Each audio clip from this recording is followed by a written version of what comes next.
Hello students, कैसे हैं आप। आज हम करेंगे शिक्षा निदेशालय राष्ट्रीय राजधानी क्षेत्र दिल्ली की वर्कशीट कार्यपत्रक है 10। बेटा ये है विषय है सामाजिक विज्ञान, एसएसटी है और ये है कक्षा है इसकी 8। डेट है 25 अगस्त 2021। ये है हिंदी मीडियम एसएसटी पार्ट 2 व्यापार के साम्राज्य तक, व्यापार से साम्राज्य तक। चलिए स्टार्ट करते हैं बेटा आज की वर्कशीट। कंपनी की फौज। अंग्रेज अपनी सेना को सिपाही आर्मी कहते थे, जहां मुगल फौज मुख्य रूप से घुड़सवार और पैदल सेना थी, जिन्हें तीरंदाजी और तलवारबाजी का प्रशिक्षण दिया जाता था। वहीं ब्रिटिश सेना में सिपाही मास्केट, पैदल सैनिकों के द्वारा इस्तेमाल की जाने वाली भारी बंदूक और मैचलॉक बारूद को माचिस की चिंगारी देने वाली बंदूक से लेस होते थे। दोनों फौजों के बीच मुख्यतः ये अंतर थे।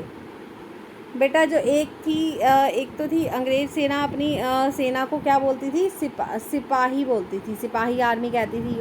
ओके बेटा। और जो मुग़ल फ़ौज है वो क्या कहती थी, उसमें मुख्य घुड़सवार होते थे, जो घोड़े पे सवारी करते हैं वो होते थे, और पैदल सेना होती थी। और जो इन लोगों को क्या आता था, तीरंदाजी जो होती है, धनुष बाण चलाना वो आता था, इनको तीरंदाजी करना आता था, और तलवारबाजी, तलवार चलानी आती थी। इसका प्रशिक्षण उन्हें दिया जाता था, इसका प्रशिक्षण उन्हें अच्छी तरह से ट्रेनिंग दी जाती थी।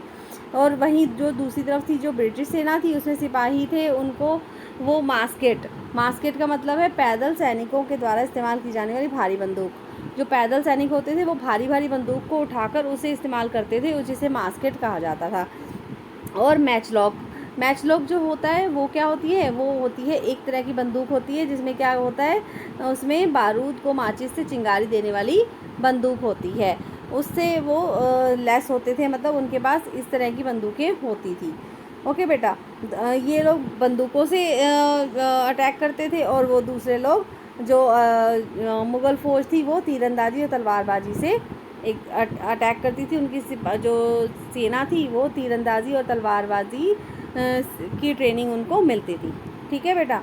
अब दोनों फ़ौजों के बीच मुख्यतः अंतर थे। कौन कौन से अंतर थे, अब देखो। मुग़ल फ़ौज और ब्रिटिश ईस्ट इंडिया कंपनी की फ़ौज में अंतर थे। देखो निम्नलिखित ये अंतर थे।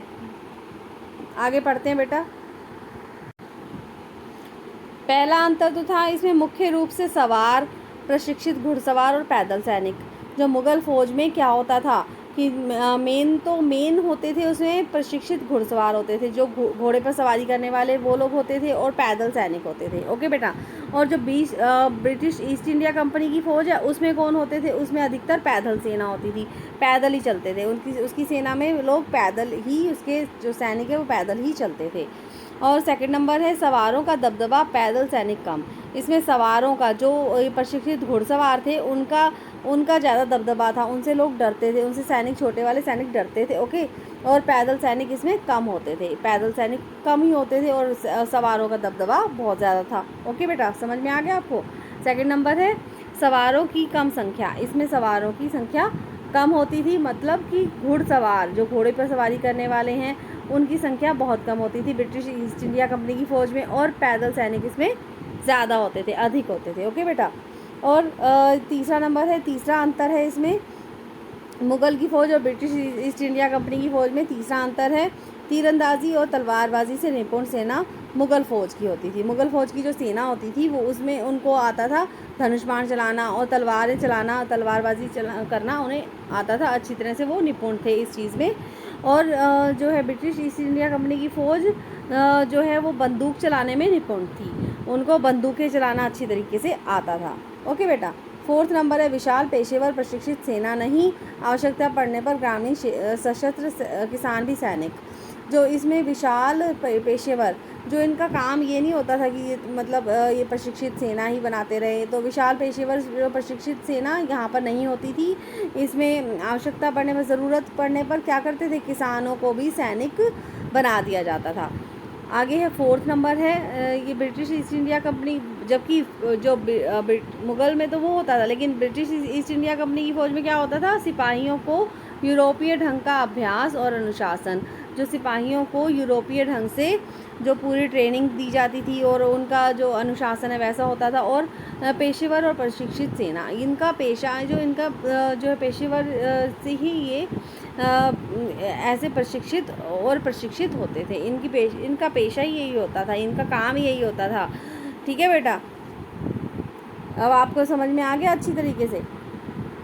इनके सिपाहियों को, जो ब्रिटिश ईस्ट इंडिया के सिपाहियों को यूरोपीय ढंग से अच्छी तरीके से ट्रेनिंग दी जाती थी। ओके बेटा, नेक्स्ट आगे करते हैं। अनुशासित और पेशेवर सिपाहियों की सेना खड़ी करने के चक्कर में अंग्रेज कई बार जाति और समुदाय की भावनाओं को नज़रअंदाज कर देते थे। ठीक है बेटा, उनकी भावनाओं को समझते ही नहीं थे और उनका अनुशासन और बस सेना ही खड़ी करने के चक्कर में अंग्रेज कई बार जो लोगों की, अपने सैनिकों की भावनाओं को नज़रअंदाज कर देते थे, उनकी भावनाओं को समझते ही नहीं थे। पर सिपाही किसी ना किसी समुदाय के सदस्य तो थे ही। जो सिपाही होते थे वो किसी ना किसी समुदाय, किसी ना किसी कम्युनिटी के सदस्य होते थे। ओके बेटा, अपने जीवन और अपनी पहचान के एहसास में आने वाले बदलाव को सिपाहियों ने किस रूप में देखा, यह 1857 के विद्रोह में स्पष्ट झलकता है। अब आपको साफ समझ में आ गया होगा कि ये जो 1857 का जो विद्रोह हुआ था उसमें साफ साफ पता चल गया था कि जो सिपाही थे उनको ये जो एहसास होता था वो उन्होंने वहाँ पर प्रदर्शित कर दिया था। व्यापार से साम्राज्य तक नामक इस पाठ के सारांश के रूप में हम कह सकते हैं कि ईस्ट इंडिया कंपनी एक व्यापारिक कंपनी से बढ़ते बढ़ते एक भौगोलिक औपनिवेशिक शक्ति बन गई। ठीक है बेटा, ये ईस्ट इंडिया कंपनी जो है वो एक व्यापारिक कंपनी से बढ़ते बढ़ते भौगोलिक और औपनिवेशिक शक्ति, बहुत बड़ी शक्ति बन गई। 19वीं सदी के शुरुआत में नई भाप तकनीक के आने से यह प्रक्रिया और तेज़ हुई और ये वाली प्रक्रिया और तेज़ हो गई। तब तक समुद्र मार्ग से भारत पहुंचने में 6 से 8 माह का समय लगता था। इट मीन्स जो पहले समुद्र से जो शिप्स वगैरह आते थे या फिर शिप्स से जो ये भारत पहुंचते थे ना अंग्रेज, तो वो 6 से लेके 8 महीने तक का समय उनको लगता था समुद्र मार्ग से भारत पहुंचने पर। अब केवल 3 हफ्तों में जहाज़ की यात्रा से भारत पहुंचा जा सकता था। लेकिन अब क्या हो गया था, अब तो भारत पहुंचने में और भी कम टाइम लगता था। पहले तो 6 से 8 महीने का समय लगता था, लेकिन अब क्या हो गया था, अब सिर्फ 3 हफ्तों में ही जहाज़ की यात्रा से वे लोग भारत पहुंच जाते थे। अतः ज़्यादा से ज़्यादा अंग्रेज और उनके परिवार भारत जैसे दूर देश में आने लगे। अब जब समय कम लगता था तो वो लोग जो अंग्रेज थे वो अपने परिवारों के साथ भारत तक इतनी दूर से आते थे, बहुत दूर से आते थे और यहाँ दूर देश में भी आने लग गए थे। 1857 तक भारतीय उपमहाद्वीप के 63% भूभाग और 78% आबादी पर कंपनी का सीधा शासन स्थापित हो चुका था। अभी जो 1857 तक भारतीय उपमहाद्वीप में कितना 63% जो ज़मीन थी और 78% जो आबादी थी, जनसंख्या थी, उस पर कंपनी का सीधा ही उन्होंने शासन कर लिया था, वहाँ स्थापित हो चुका था उनका। देश के शेष भाग जो बाकी बचा हुआ जो देश का भाग था ना, जो देश का बाकी बचा हुआ भाग था और आबादी पर कंपनी का अप्रत्यक्ष प्रभाव था। और जो बाकी बचा हुआ भाग था, थोड़ा सा ही तो भाग बचा था फिर, तो उसमें उसमें भी कंपनी का अप्रत्यक्ष प्रभाव था। सरकार व्यवहारिक स्तर पर इस पूरे भारत को अपने नियंत्रण में ले चुकी थी और पूरा का पूरा जो भारत है, पूरा देश है हमारा, वो उनके अंग्रेज़ों के नियंत्रण में पूरी तरह से आ चुका था। चलिए करते हैं बेटा, आपको समझ आ गई होगी ये वर्कशीट क्या है और इससे आप करते हैं इससे रिलेटेड क्वेश्चंस और उसके आंसर्स। चलिए, प्रश्न 1 है, मुग़ल फ़ौज और ब्रिटिश ईस्ट इंडिया कंपनी की फ़ौज में कोई 2 अंतर लिखिए। अब हमें क्या करना है, मुग़ल फ़ौज और ब्रिटिश ईस्ट इंडिया कंपनी की फ़ौज में कोई 2 अंतर लिखने हैं। चलिए करते हैं इस क्वेश्चन का आंसर। मुग़ल फ़ौज और ब्रिटिश ईस्ट इंडिया कंपनी के बीच में निम्नलिखित अंतर है। दोनों फ़ौजों के बीच में मुख्यतः ये अंतर थे। यहाँ से स्टार्ट करेंगे आप। क्वेश्चन नंबर 1 का आंसर है, आप 1 नंबर 1 ये ले लीजिए और सेकंड नंबर ये लिखिए। फर्स्ट है मुख्य रूप से सवार प्रशिक्षित घुड़सवार और पैदल सैनिक। तो इसमें क्या होता था, मुग़ल फ़ौज में मुख्य रूप से सवार होते थे, जो घुड़सवारी करते थे, प्रशिक्षित घुड़सवार होते थे, उन्हें अच्छी तरह से सिखाया जाता था घुड़सवारी करना, और पैदल सैनिक होते थे, ठीक है। जबकि ब्रिटिश ईस्ट इंडिया कंपनी की फ़ौज में क्या होता था, अधिकतर पैदल सेना होते थे। और हम दूसरा ये ले लेते हैं, तीरंदाजी और तलवारबाजी से निपुण सेना। इसमें क्या होती थी, मुग़ल फ़ौज में तीरंदाजी उनको आती थी, जो धनुष बाण चलाना आता था, और तलवारबाजी करनी आती थी, जिसमें वो निपुण होते थे। और जबकि ब्रिटिश ईस्ट इंडिया कंपनी में की फ़ौज में उनको ये फ़ौज बंदूक चलाने में निपुण थी, ठीक है बेटा। आप कोई भी 2 पॉइंट लिख सकते हैं, लेकिन हम ये वाले 2 पॉइंट ले रहे हैं, तो ये है इसका आंसर। ओके बेटा, चलिए चलते हैं क्वेश्चन नंबर 2 पर। क्वेश्चन नंबर 2 है, भारतीय जनता सिपाही के रूप में कंपनी के लिए काम क्यों करती थी। अब भारतीय जनता जो थी सिपाही के रूप में कंपनी के लिए काम क्यों करती थी। अब इसका आंसर है बेटा, हाँ सर, क्योंकि ये जो अंग्रेज़ थे, इन्होंने 63% भूभाग पर और 78% पर आबादी पर तो उस पर शासन स्थापित कर लिया था, और बाकी भाग पर क्या किया था, अप्रत्यक्ष उनका प्रभाव था। तो टोटल मिलाकर क्या हुआ था, ये हुआ था कि सरकार व्यवहारिक स्तर पर पूरे भारत को अपने नियंत्रण में ले चुकी थी।